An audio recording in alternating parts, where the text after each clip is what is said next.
Welcome to another installment of This Is Not Normal on the Political Drain podcast with Drill Sergeant Doug, aka Admin Doug, a U.S. Army veteran, teacher, musician, and family man from Jamaica, now fights for justice and democracy through commentary and humor. Follow him on YouTube at Political Drain and at Sons of Liberty Official as Drill Sergeant, aka Admin Doug, continues to protect our freedoms. So, this just happened.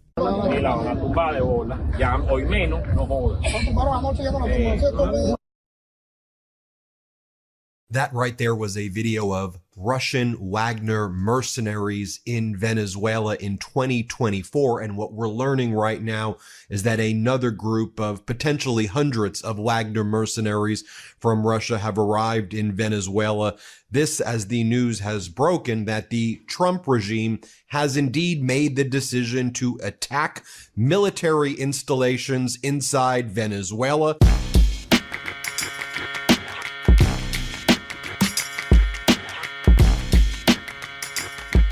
What's up, YouTube? Drill Sergeant here.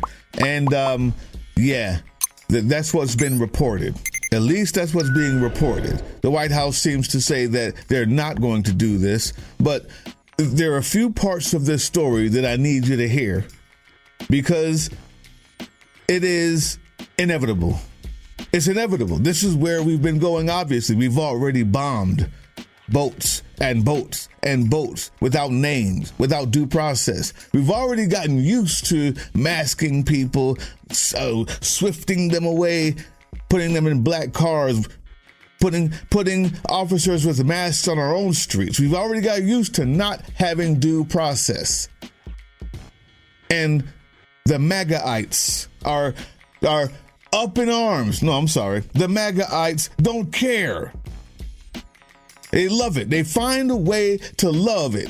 And so they've been programmed to not need due process. They've been programmed to use violence, state violence, for any reason at all. As long as the orange God King, as long as the tangerine tornado with purple cankles says so, they bow down. So yeah, you can believe we're going to have a war with Venezuela. I'm going to let you watch everything there, and we're going to break some more stuff down. This is important. It's not just about us. This is important. I got some real news here.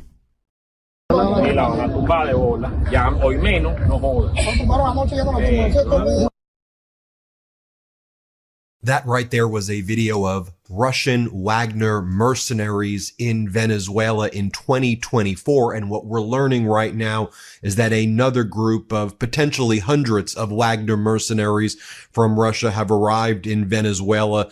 This, as the news has broken, that the Trump regime has indeed made the decision to attack military installations inside Venezuela. The strikes could come at any moment, sources with knowledge told the Miami Herald. It could be indeed within hours. Now, the Trump regime is saying they have not made that decision yet, but they lie about everything. The same way they lie and claim that they are shooting these narco terrorists in the Caribbean right by Venezuela, but then refuse to provide the identities of who the individuals are. They claim this is part of an operation to go after fentanyl, but then after the latest closed session briefing in the House of Representatives and in the Senate, we learn that they now claim their target has just been cocaine and that they have refused to positively identify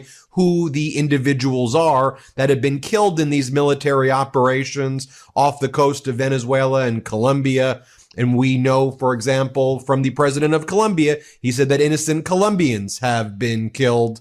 And so we certainly need a lot more data there. Look, don't have to take my word for it. I'll just show you what a Republican Congressmember Mike Turner had to say about it this morning. Here's what, again, Republican Congressmember Mike Turner had to say. Here, play this clip. What should Republicans be doing in the House as it pertains to just randomly blowing up these boats?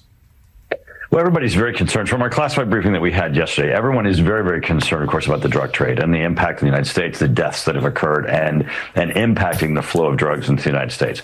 People are similarly very concerned about what the administration is doing with the deaths that are occurring, with the blowing up of the boats. Yesterday, there were not very good answers as to what is the standard, what is occurring with the designation of cartels as terrorist organizations. We understand that the structure of these cartels, and designating them as terrorist organizations makes sense.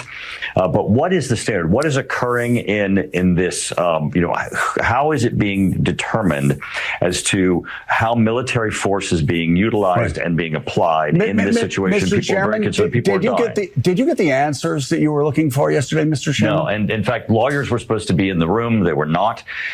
People were very frustrated in the information that was being provided. It was a bipartisan briefing, but people were not happy with the level of information that was provided, and certainly the level of legal justification that was provided. Now, despite the fact that there were more Congress people who came out of that meeting that said the same thing, they don't know what the hell is going on, which means our president has just declared war without Congress. And no matter how many times they deny it, they did it already a long time ago by bombing enemy combatants without due process, using the war machine. Now, the biggest part of that, though, is that Russian group, those Russian contractors were in Venezuela in 2024. I didn't know that. But I did know this. Did you know that Venezuela buys all of their war equipment from Russia? I also said this in a live show with Sons of Liberty,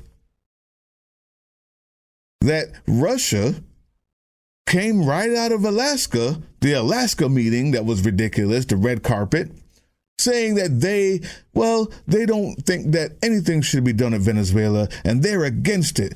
Meanwhile, in the background, they already had mercenaries there. And I said that is bullshit. You know how I knew it was bullshit? It was because if Donnie Boy, 24 hours, one day after that Alaska meeting, saying that he was going to start bombing in Venezuela, and Putin said, no, I'm not with it, then that is obvious bullshit. Because Donnie Boy does nothing but go on his knees and open his mouth with both hands for Putin. And there's no way in hell that he would have just got out of a meeting with him and do something that Putin says not to do.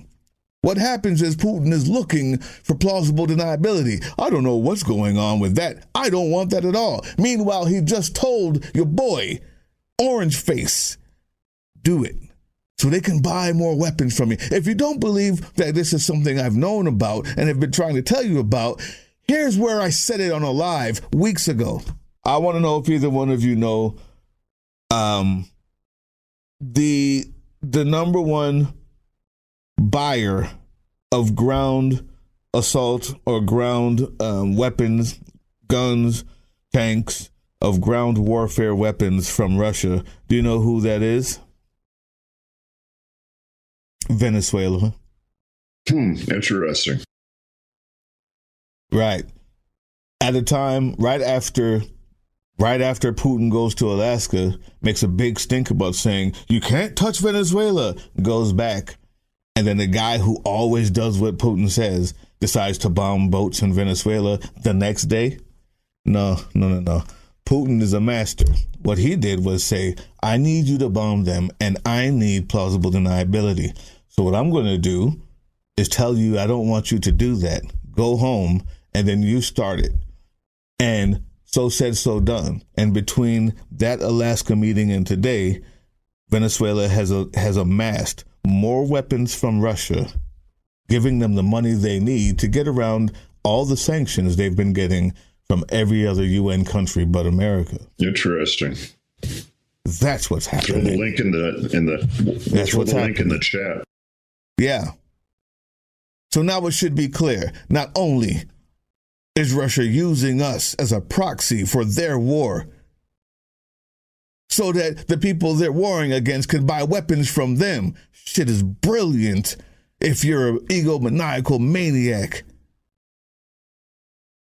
like Putin. But they can't wait to change the regime and get all the oil and minerals from there as well. Get paid twice, using us as the pawns like the clowns that we are now. Our men will die. I don't know how many women are left. They've been kicked out. Maybe they're thankful for that right about now. Our men will die for no reason.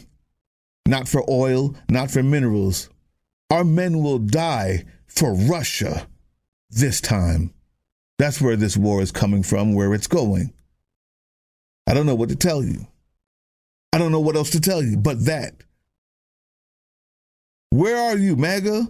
Where's the people who voted for no more wars? How many times in the comment section? So you just like endless wars? No, you do. You like whatever daddy tells you. Where are you at? Where's the no wars president? You ready to worship at the golden statue he's putting up in Mar-a-Lago? I'm sorry, in Gaza.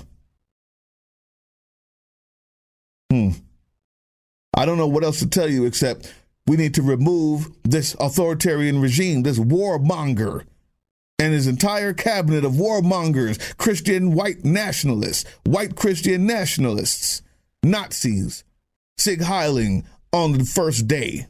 We need to remove them. November 20th, we're going down to Washington, D.C. to do just that. We're going into the Capitol. We're knocking on the doors of the senators and House members to let them know we're here. It's time to remove him. Our power is absolute, not his. We the citizens, we the people. Our power is absolute. We've not maybe shown up enough for them to remember. I will see you November 20th through the 23rd. Well, 22nd. November 20th through the 22nd. I'll be there with a camera. I'll be there with Sons of Liberty and Closer to the Edge podcast. I'll be knocking on those doors, making those requests, seeing who's down with removing this regime, illegal, authoritarian regime. Will you be there? Will you be there? It needs to be millions. It needs to be millions filling that Capitol. And not like they did on January 6th with gas masks and flagpoles. It's our home. We can just go. You don't need a rebellion for that. We can just go. Many of you didn't know that. I will see you there November 20th. Is it real now? 20th, 21st, and 22nd. The Removal Coalition. Visit the website if you need to know how to get there. Get there. Tomorrow we fight. Hey, yeah, you. Before you click away to watch someone unbox a tactical toothbrush, let's talk about something real. Political Drain isn't just another content mill. We're a digital front in a very real war. Not with bullets, but with ideas, with action, and with solidarity. We pair urgent news with critical education. And we build community around actual resistance, not the hashtag kind. The kind that moves. But here's the thing. None of this is free. It isn't. Behind every video is time, labor, research, and some weird guy asking if we're going to pay the hosting bill. And yeah, some of that money goes to things we can't necessarily say out loud. If you know, you know. Let's just say our special ops aren't Call of Duty LARPers. They're people making real moves to protect, uplift, and organize. You're not just funding a channel. You're funding a resistance network in a world where capital still calls the shots. Unfortunately, in a system built on artificial scarcity, even mutual aid has a price tag. And if we want to grow, if we want to win, we need your help. We need your help. So if you've got even a few bucks to spare, toss it our way. It's not for ads, it's not for merch drops, but for people making moves in the shadows so others can do it in the light. It's just us and you. So fund the mission, fund the fight, fund the future, because nobody's coming to save us. We save each other. That's how this works. Follow us on all these things you see here, and our link tree is in the description. Maybe even get some merch.